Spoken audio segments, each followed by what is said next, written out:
ملا برادر ښایي ډیر ژر د نجونو ټول ښوونځي پرانیستل شي. سلام، ستړي مشئ، پوره حال په ویډیو کې وګورئ.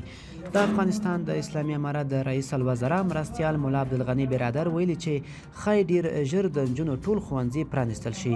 هغه چې فراه ولایت ته د خپل سفر پر مهال وینا کوله، د جزئیاتو له ورکولو پرته وویل چې له شپږم ټولګي پورته د نجونو ټولو ښوونځي د پرانیستلو لپاره به ښه ګامونه پورته شي.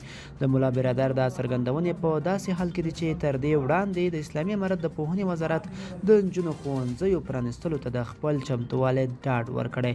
د پوهنې وزارت چارواکي وایي که د اسلامي امارت مشر ته به ورته د ښوونځیو د پرانیستلو امر وکړي، دوی به له ځنډ پرته ټول ښوونځي پرانیزي.